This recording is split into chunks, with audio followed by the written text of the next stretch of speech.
नमस्कार, स्वागत है आपका न्यूज 18 का डिजिटल प्लेटफॉर्म देख रहे हैं आप। मैं हूं आपके साथ वैभव कृष्ण भोंडले और मेरे सहयोगी अक्षय मेरे साथ मौजूद हैं।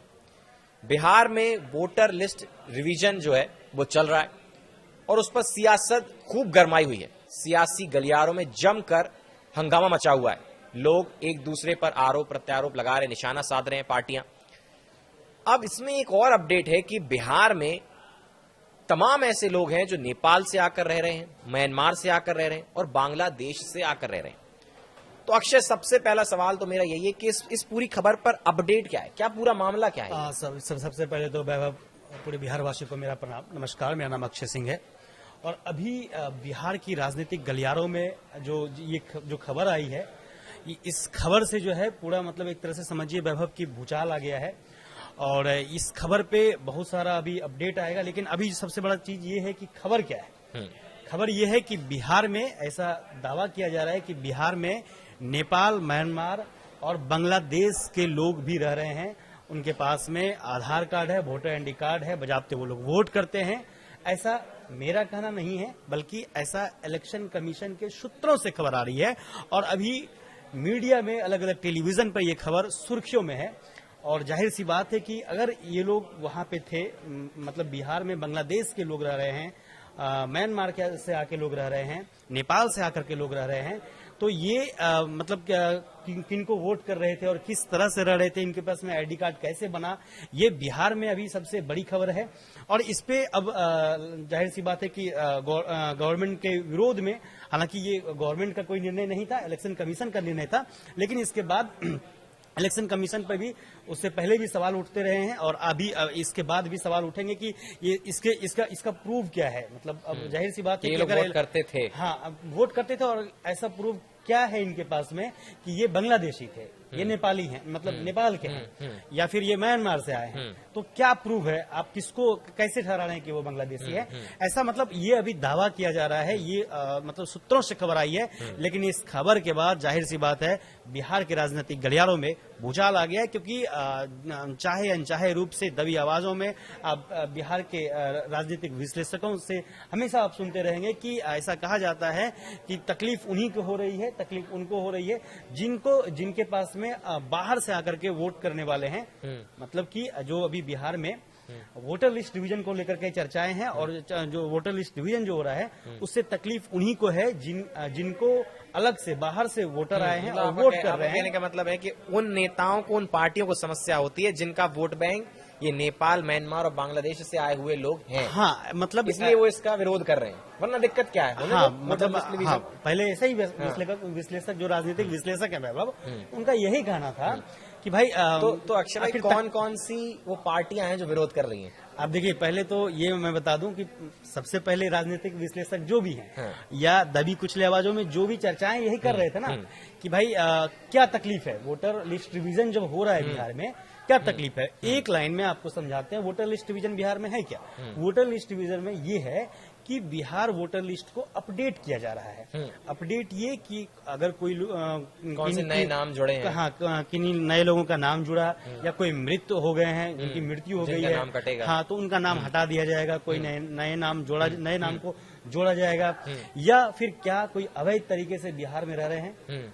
तो इस पे फर्जी वोटर्स को बेसिकली पकड़ने की कोशिश है। हाँ, हर तरह से किसी और के नाम पे कोई और वोट ना डाल दे, या कोई मृत है उनका वोटर आईडी कार्ड गलत इस्तेमाल हो रहा है। तो ऐसे स्थिति में इलेक्शन कमीशन ने एक निर्णय लिया कि हम वोटर लिस्ट रिवीजन करेंगे। ऐसा पहली बार नहीं हुआ कि बिहार में ही हुआ है, दिल्ली में भी हुआ है। तो दिल्ली में 2008 में भी ऐसा किया गया था। तो अब जो है इसको लेकर के विरोध हुआ। विरोध में अब देखिए 9 जुलाई को बिहार जो है बंदी था। बिहार बंदी में कांग्रेस थे, आरजेडी थी, तमाम जो विपक्ष जो पार्टियां, राहुल गांधी पहुंचे हुए थे। उसमें आपने वीडियो भी देखा कि पप्पू यादव को चढ़ने नहीं दिया, हालांकि वो एक अलग तमाशा हो गया था उस दिन कि उसी दिन वही बहुत विवाद कटा। हाँ, क्यों नहीं चढ़ने दिया, वही वीडियो चलते रह गया कि भाई पप्पू यादव को चढ़ने नहीं दिया गया मंच पे, कन्हैया कुमार को चढ़ने नहीं दिया गया। मतलब खबर ये नहीं थी कि मतलब वोटर लिस्ट रिवीजन को लेकर के प्रदर्शन कैसा रहा, क्या इसका खबर ये बन गई कि ट्रक पे क्यों नहीं चढ़ने हाँ दिया। ट्रक पे क्यों नहीं चढ़ने दिया। और दूसरी चीज ये कि फिर पप्पू यादव बैकफुट पे दिखे कि भाई हम ऐसा कोई बात नहीं, हम चढ़ने जा रहे थे, नहीं चढ़ने दिया गया, इससे कोई इज्जत का सिक्योरिटी रीजन शायद रहा हो कोई। नहीं सर, वो एक अलग कोई भी मसला कारण है। है, कोई भी नहीं कारण नहीं रहा वो होगा। मसला तो है ही, वो एक बहुत बड़ा मसला है बिहार में। वो तेजस्वी यादव और तेजस्वी यादव बनाम पप्पू यादव को लेकर के मसला है, तेजस्वी यादव बनाम कन्हैया कुमार को लेकर के है। लेकिन वो एक अलग चर्चा है। लेकिन उस दिन भी आपने देखा कि वोटर लिस्ट डिवीजन को लेकर के बिहार की सियासी गलियारों में किस तरह से लोग हलचल मची रही। लोग किताब भी एक वायरल हो रही थी राहुल गांधी के हाथ में, संविधान की लाल किताब, लेकिन पता चला कि पन्ने खाली हैं। और फिर वैभव देखिए उसके बाद अभी का जो ये अपडेट है, तो अब इससे आप ऐसे अंदाजा लगाइए कि कोई भी तो यही कहेंगे कि मतलब अगर राजनीतिक गलियारों से पक्ष यानी कि बीजेपी से ये सवाल उठेगा कि भाई आखिर आप विरोध क्यों कर रहे थे, आप विरोध क्यों कर रहे थे। कहीं यही मुद्दा तो नहीं है कि कहीं आपको बांग्लादेश के वोटर वोट कर रहे हैं, नेपाल के वोटर वोट कर रहे हैं, म्यांमार के वोटर वोट कर रहे हैं, वेस्ट बंगाल में जो कहा जाता है, हाँ जैसा कि वेस्ट पश्चिम बंगाल बंगाल में कहा में जाता सेम है। ऐसा ही कहा जाता है। तो क्या आपके यही वोटर हैं या इसलिए आपने आवाज उठाया। लेकिन विपक्ष के पास में भी इसका एक काट है। विपक्ष भी कहेंगे कि भाई इसका क्या प्रूफ है कि आप जो है उसको बांग्लादेश का वोटर बता रहे हैं, म्यांमार का वोटर बता रहे हैं, नेपाल का वोटर बता रहे हैं, क्या आपके पास प्रूफ क्या है, कैसे किसी को साबित कर रहे हैं ये बांग्लादेश का वोटर है। दस्तावेज तो कुछ होते होंगे ना हाँ, जिसके नाम पर। ताजुब की बात ये है कि इलेक्शन कमीशन के जो सूत्र हैं, उनसे जो खबर आ रही है, उनका ये कहना है कि उनके पास वोटर आईडी कार्ड भी है, उनके पास आधार कार्ड भी है। तो फिर ये तो फिर ऊपर से लेके नीचे तक सबकी जांच होनी पड़ेगी। तो पूरे प्रशासन का इसमें हाथ होगा, कहीं ना कहीं कुछ अधिकारी मिले हुए होंगे। कैसे कार्ड बन गए। अब ये है कि कार्ड तो बन गए, वोटर आईडी कार्ड अगर बना है तो कुछ ना कुछ प्रशासन के अधिकारी भी इसमें शामिल हुए होंगे। वही है ना कि रिवीजन जब हो रहा है, वोटर आईडी कार्ड का जब रिवीजन हो रहा है, तो अब यही है ना कि किसको कैसे साबित करेंगे। मेरे पास में भी वोटर आईडी कार्ड है, मेरे पास में भी आधार कार्ड है, आपके पास में भी है वैभव। तो अब ये कैसे निर्णय होगा कि आप बांग्लादेशी हैं या मैं बांग्लादेशी हूँ। विपक्ष तो ये सवाल उठाएगी ना, ये तो स्वाभाविक है उठाना। हवा हवाई में तो बात होगा नहीं कि बांग्लादेश के लोग वोट करते हैं या म्यांमार के लोग वोट कर रहे हैं। लेकिन अगर इलेक्शन कमीशन कह रहा है और वो किसी को साबित कर रहा है, तो इलेक्शन कमीशन ही है ना जो चुनाव कराता है, जिसको सारा दायित्व दे रखा है। तो अगर वो कह रहे हैं कि ये वोटर नहीं है, ये बाहर से आए हुए हैं और यहाँ पर बस गए और फिर फेक तरीके से वोट कर रहे हैं, तो अब देखिए बात का मान रखना चाहिए ना। यही तो बीजेपी करती है। वोटर लिस्ट, हालांकि बीजेपी पे तो ये भी आरोप उठता है कि आप जो है इलेक्शन कमीशन आपके लिए काम कर रही है। तो विपक्ष का तो काम है ना, हाँ, सवाल उठाना। तो जब जहाँ जीत जाते हैं वहां तो सवाल नहीं उठाते। हाँ, वहां नहीं कहते कि इलेक्शन कमीशन हमारी साइड था। लेकिन अभी क्या है ना वैभव कि अभी ये सवाल तो जाहिर सी बात है उठेगा, तेजस्वी की तरफ से उठेगा, राहुल गांधी भी सवाल उठाएंगे कि आप कैसे किसी को जो है निर्णय ले रहे हैं कि ये बांग्लादेश से आए हैं या नेपाल से आए हैं। लेकिन इस बीच जो एक चीज और है कि अभी सिर्फ बिहार में ही नहीं, पूरे भारत में वोटर लिस्ट डिवीजन को लेकर के चर्चा है। हो सकता है कि तो अक्षय भाई एक सवाल, अहम सवाल ये है कि क्या इन लोगों की पिछले चुनावों में भी कोई भूमिका रही है। जाहिर सी बात है इन लोगों ने, क्योंकि अब सब वोटर आईडी कार्ड है, आधार कार्ड है, तो फिर राशन कार्ड भी होगा, सब तरह के कार्ड इनके पास है। तो क्या इनने पिछले चुनावों में वोट डाले। अभी देखिए अभी तो फिलहाल अभी क्या हो रहा है कि बिहार वोटर लिस्ट रिवीजन में अभी बीएलओ यानी कि बूथ लेवल के जो अधिकारी हैं उन्होंने ऐसा वेरिफिकेशन किया है, वो डोर टू डोर जो लोगों से जाकर के मिलना और सर्वे करना। तो सर्वे में क्या है कि वो लोग क्या देख रहे हैं, सर्वे में जन्म प्रमाण पत्र देख रहे हैं। अब एक इसका काट ये है कि जन्म प्रमाण पत्र है, अगर आपके पास जन्म प्रमाण पत्र है, निवास प्रमाण पत्र है या कोई शैक्षणिक योग्यता जो है उसका कोई प्रमाण पत्र है, कोई मान्यता प्राप्त संस्थान से, तो ऐसे मतलब जो आपके पास में दस्तावेज हैं, तभी आपका मान्य होगा कि आप बिहार के हैं, अन्यथा मान्य नहीं होगा। और 30 सितंबर को मेरे ख्याल से, हाँ 30 सितंबर वो तारीख है, मैं एक बार चेक कर लूं, हाँ 30 सितंबर वो तारीख है जो अंतिम सूची यानी कि फाइनल सूची इलेक्शन कमीशन की ओर से वोटर लिस्ट जारी हो जाएगा। हाँ, जारी हो जाएगा, ये लोग वोट करेंगे। हाँ, तो उसमें से इन लोगों का नाम काट दिया जाएगा। जो भी लोग मतलब जिनके पास में फेक पाए जाएंगे, जिनके पास में दस्तावेज नहीं होगा। और इसीलिए बिहार के राजनीतिक गलियारों में हलचल मचा हुआ है, हल्ला बोल है, अलग अलग सवाल उठाए जा रहे हैं। तेजस्वी यादव भी अलग सवाल उठाए जा रहे हैं, पप्पू यादव अलग सवाल उठा रहे हैं। हालांकि पप्पू यादव अभी मतलब पता ही नहीं चलता है कि वो कांग्रेस में है कि निर्दलीय है, चूंकि पूर्णिया से वो निर्दलीय चुनाव लड़े थे, लेकिन फिर भी वो सवाल उठा रहे हैं। तो इस किसको फायदा है, ऐसे वोटरों से किसको फायदा है, ये तो जाहिर सी बात है, समझने वाली बात है। लेकिन हाँ, ये भी तय है कि अगर इलेक्शन कमीशन ये निर्धारित कर रही है कि कोई बांग्लादेश से है और कोई म्यांमार से है, कोई नेपाल से है, तो उसके लिए एक सही सा एक फॉर्मेट होना चाहिए। नहीं तो पता चले कि मैं भी बांग्लादेशी घोषित हो जाऊं, ऐसा भी तो हो सकता है ना वैभव, आप भी हो सकते हैं ना। तो ये एक फॉर्मेट हो, और वो फॉर्मेट जाहिर अधिकारियों की भी जांच होनी चाहिए कि कैसे फेक, कैसे हाँ, बन गया कार्ड। ये एक तो लूप बड़ा है ना, सवाल है, ये लूप बोल है ना, हाँ, ये तो एक बहुत बड़ा लूप बोल है, जिसके बारे में आप बिहार में ऊपर से देखिए, नीचे तक किस किसने।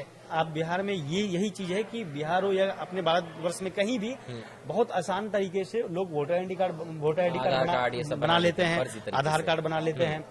तो ये एक जो अभी हो रहा है, तो हमारे और आपके ख्याल से तो सही हो रहा है कि वोटर लिस्ट डिवीजन होना चाहिए। हाँ, बिल्कुल सही बात और है। ये इसलिए सुप्रीम कोर्ट ने भी तो भाई, अगर आपको कोई फायदा नहीं होता या कोई नुकसान नहीं होता, आपको क्या फर्क पड़ता है? जाहिर सी आप बात अपना है। चुनाव लड़िए, अपना प्रचार करिए। हाँ, और सुप्रीम कोर्ट ने भी अभी यही कहा ना, सुप्रीम कोर्ट में जो याचिका दायर हुई थी, उसमें यही कहा गया था ना कि भाई इसको आप रोक दीजिए, बिहार वोटर लिस्ट जो रिवीजन हो रहा है इसको आप रोकिए।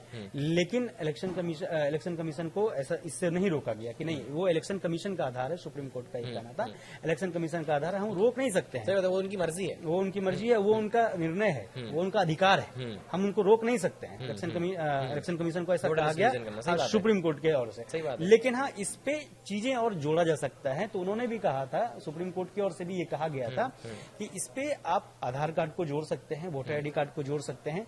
और ये हालांकि वो अंतिम निर्णय नहीं था इलेक्शन कमीशन को लेकर के, और सुप्रीम कोर्ट का। हाँ, अंतिम निर्णय नहीं था इसमें। अभी जो है अगली सुनवाई शायद 28 से 29 जुलाई को है। हाँ, तो उसको लेकर के चर्चाएं हैं कि 28 से 29 तारीख के बाद जो है, जुलाई के बाद जो है, इलेक्शन कमीशन फिर से तय करेगी कि अब आगे इसमें क्या रूपरेखा तय करना है, और उसके बाद फिर फाइनल लिस्ट बनेगा, क्या खामियां हैं उस लिस्ट में, किसके पास दस्तावेज हैं नहीं है। हालांकि इलेक्शन कमीशन का ये कहना है कि 80% लोग जो है वो अपना अपना दस्तावेज दे चुके हैं और लगभग अंतिम चरण में है। मतलब वोटर लिस्ट के जो रिवीजन की जो प्रक्रिया है वो अंतिम चरण में है।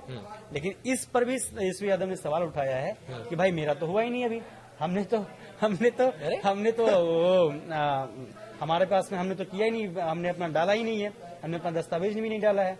तेजस्वी यादव का ये भी कहना है कि हमारे पार्टी के कार्यकर्ता कह रहे हैं, लोग कह रहे हैं कि लेकिन एक पब्लिक फिगर होने के नाते, एक जाने मानी हस्ती या एक बड़ा चेहरा होने के नाते, बिहार की चाहे राजनीति हो चाहे इस देश की बात करें, तो ये उनका दायित्व तो बनता है कि इलेक्शन कमीशन का साथ दें। हाँ, जाहिर सी बात है, ऐसा क्योंकि होना तो अगर वो करेंगे तो उनकी पार्टी से जुड़े हुए लोग, उनके समर्थक अपने आप दस्तावेज देने के लिए तैयार हो जाएंगे। अब यही सवाल है ना कि इस चीज और से जब दस्तावेज सही हैं, आपके फोर फादर यहीं के थे, आप यहीं के, आप हैं भारतवासी, 2 दस्तावेज क्या दिक्कत है? जाहिर सी बात है वैभव, मतलब ऐसा ही होना चाहिए। लेकिन इसके लिए अभी बिहार में विरोध है, और जब ये देश व्यापक स्तर पर होगा तो आप समझिए किस स्तर से इस निर्णय का जो है विरोध होगा। क्योंकि इलेक्शन कमीशन का ये भी कहना है कि पूरे भारत लेवल पे ये आगे हम चीजें हैं। हाँ, ये आगे हम तमाम करेंगे, ऐसे वोटर्स हैं। हाँ, ये आगे हम करेंगे। और आप समझिए कि जब अगर ये सही साबित होता है कि बिहार में बांग्लादेश के लोग आकर के वोट करते हैं, म्यांमार के वोट करते हैं, तो आप समझिए कि पूरे देश भर से कितने ऐसे लोग अवैध तरीके से निकलेंगे जो अवैध रूप से बिहार और पूरे भारत में वोट कर रहे हैं। बीजेपी का क्या कहना है? बीजेपी तो समर्थन कर रही होगी इलेक्शन कमीशन का। जाहिर सी बात है कि समर्थन करेगी, वो तो इलेक्शन कमीशन का समर्थन कर रही होगी कि हाँ, होने दो वोटर लिस्ट डिवीजन। जाहिर सी बात है बीजेपी समर्थन करेगी। सत्ता में जेडीयू है तो जेडीयू भी समर्थन करेगी। नीतीश भी समर्थन कर रहे हैं, बीजेपी भी बीजेपी भी समर्थन करेगी। अच्छा, एक मसालेदार सवाल जाते जाते आप ये बताइए, लहर किस तरफ चल रही है, क्या लग रहा है? देखिए, बिहार के गलियारों में आपको तो पता ही है कि पल में पलटती है सरकार वहाँ। हाँ, नीतीश कुमार कब पलट जाए, तो ये अभी ये कहना कि क्या चल रहा है।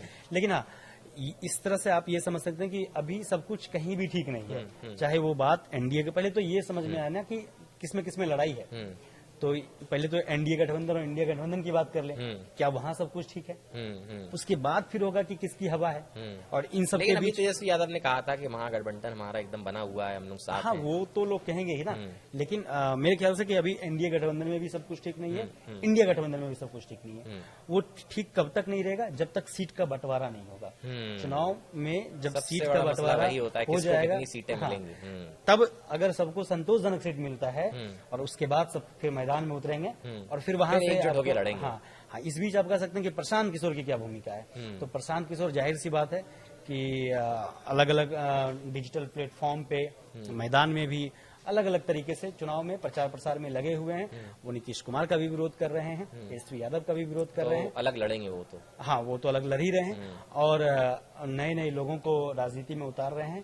तो बिहार में इस बार ये एक अच्छी बात है, जरूरत भी है शायद नए चेहरों को हाँ, बिहार की। बिहार में ये अच्छी बात है कि हम सिर्फ दो हमारे पास में एक ऑप्शन होता था, तो अब तीसरा ऑप्शन भी दिख रहा है। ये एक अच्छी बात है कि लोगों के पास जितने ऑप्शन होंगे, लोगों के पास सोचने की शक्ति उतनी अच्छी होगी। कौन और- हमारे हाँ, शहर का, हमारी सिटी का हाँ, विकास ज्यादा कर और सकता है। ऑप्शन तो होने ही चाहिए। क्या होगा कि ना आपके पास में दो ऑप्शन होंगे तो अब क्या है कि तीन ऑप्शन हो गए। तो अब क्या है कि लोगों में जो है प्रतिस्पर्धा ज्यादा बढ़ेगी, इससे पब्लिक को फायदा होगा।